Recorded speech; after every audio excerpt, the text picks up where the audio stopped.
What's up everybody, this is Grant from Thunder Laser USA, and today we're going to use the bolts to do some photo engraving. I'm going to walk you through step by step how I engrave photos and do my testing to get the best result that I know how to get. So let's get to it. Okay, so the first thing that we're going to do is get into LightBurn, get our file ready, and pick our settings, and send it over and start testing. Okay, so Thunder Laser China just came to visit us earlier this week. So I think in honor of that, I'm going to engrave a photo of us in Thunder China. So let me pick the photo. There it is. All right, so right now it's huge, way too big. It's 26 inches wide. So I'm gonna make it 3.5 inches wide. And then once we size it how we want, we will work on the settings. So I'm using the Bolt Plus today. It's a 30-watt RF tube laser machine. So I'm gonna run this at, let's say 350 millimeters a second and 12% power. I'm gonna run a few tests because I wanna get this as best as we can get it. So I think 12% power is a good starting point. And I'll run it at 300, actually let's go 400 DPI. Okay, Jarvis is great. All that will work. And then the other thing I'm gonna do before I send it over is adjust the image. Now I am not a pro at what all of these things do, but I have found that certain settings have worked better for me. So enhanced radius, I go 27 as my starting point, and then enhanced amount 350. So you can play with those to see how they change your design, and that does not look good. Maybe that's way too high. Maybe I have these inverted. Well, I guess it was actually all right. I'm tripping. I am tripping. All right, so 27 and 350. We're gonna give this a try and see how it comes out. So I'm gonna be using this veneer core maple Columbia forest wood. Something like that. It's maple veneer by Columbia Forest. We'll go with that. All right, that's what I'm using today. I found that this material works pretty well at doing a photo engrave. It turns a nice dark brown when you got it dialed in just right. I'm gonna autofocus. Oh, it's focused. Now that we got it autofocused, I'm gonna move the laser head to the top left-hand corner. I have a feeling we're gonna be running several tests, so I don't wanna put this in the middle of the material so I waste everything around it. Origin, frame. Okay. I'm using the 2.5 inch lens on the Bolt Plus. Really, that's not the best lens for doing something like this. The 1.5 will be the way to go. So one thing that people who are brand new don't really know when it comes to detail, resolution, and lenses and all that is as you go to a lens that gets higher DPI, so let's say the 1.5 inch lens, you're gonna have to run it as a higher resolution image, which means you're gonna do more passes or more dots throughout the engrave, and it's gonna take longer. So if you're doing a photo that's not super detailed or a logo or anything like that, that can do just fine with 300 DPI, then stick with 300 DPI in the 2.5 inch lens, or else your engrave's gonna take way longer than you need it to.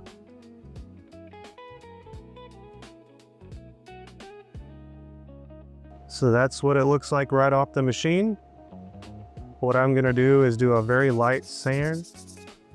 You don't wanna get too crazy with it because you'll lose the detail, but after just a little bit of sanding, that's what we got. It's not bad. It's a very small photo. Like I said, it's only 3.5 inches wide. Usually when you're doing something like this, you make it really big, say like 5, 10, 15 inches, and the detail really pops a lot more that way. I'm making it really small to save more material since we're just doing this test to show you how to do these settings. Well, based on what I see, I'm going to adjust the brightness. I'm gonna adjust the brightness just a hair and increase the power and just see what happens. Normally I would say adjust one variable at a time, but we have plenty of time and plenty of material, so we're gonna do 2. So now I'm going to adjust the brightness. Turn it up. Turn it up. All right, I think that's probably pretty decent. Go ahead and flame me in the comments on the gamma and the contrast. I just don't really know. I hit the buttons and just see what works. I'm not seeing a whole lot of difference. Let's zoom in on clay. When I change these, well, maybe a little bit. Okay, sure. We'll put that to 5 because 5 makes me feel better than 4. And I'll go up to 13% power. Let's put that at 13. I don't think it makes a difference, but I'll go to 11. Okay, so let's send it over and try it again. No, it's better than 24. 25. Yeah, so I sent the file over with the edits that we want. I hit origin, frame to make sure it's gonna go exactly where I want it to be engraved. And then I'm gonna hit start. What do you think about when the laser's going? That's a deep question. What I think about when the laser's going is what possible things could I have messed up that is gonna make me have to do this again? Usually it's nothing. But following a checklist, the more you get in a routine of using the machine over and over again, whether you've written down the process or not, it's kind of like built into what you do. But for those who are starting out, if it helps, write down step by step what you should do. Like when you're over at LightBurn, turn air on or off. Make sure your settings are good before you hit send. And when you send it, hit origin, hit frame, autofocus. All of those things are important to make sure that your engrave or your cut comes out the way that you want. What do I think about when I'm lasering? Hitting balls into the woods. So this is what it looks like right off the machine. I hit it with the little sandpaper.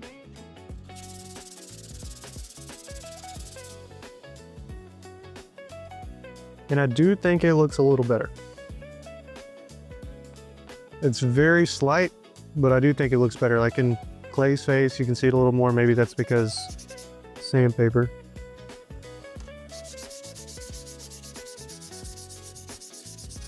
The first one may have been better. Because like with Evan's face, shout out Evan, I see a little bit more detail this way. And you can always sand it off a little bit.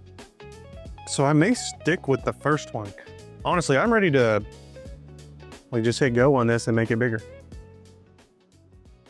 So both of those engraves really came out okay. What I'm gonna do is just land in the middle of them with the adjustments that I made.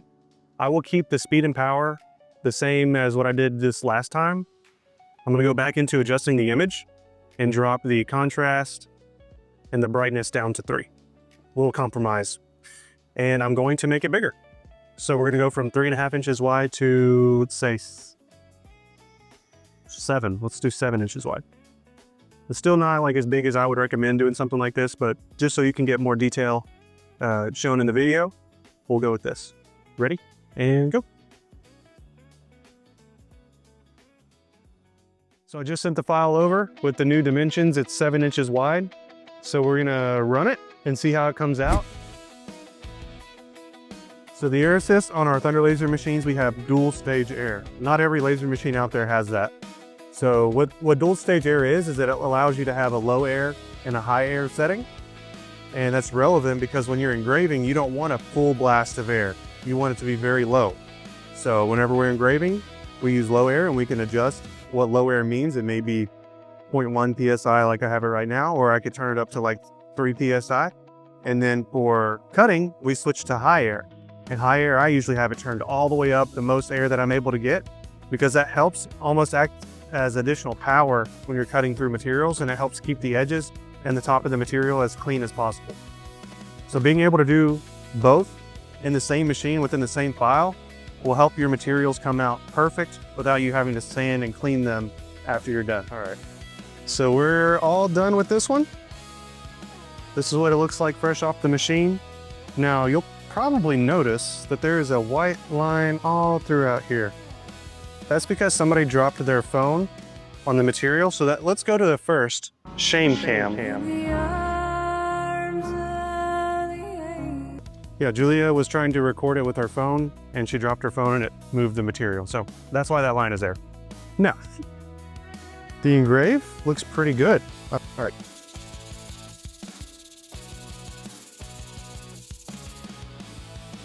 That's a good looking young boy right there. At least that's what my mom says. it looks pretty good. I mean, I would be more than happy with that. You can see the details, like even the sticker on the Thunder Laser and the front panel that's got the louvers in it over there.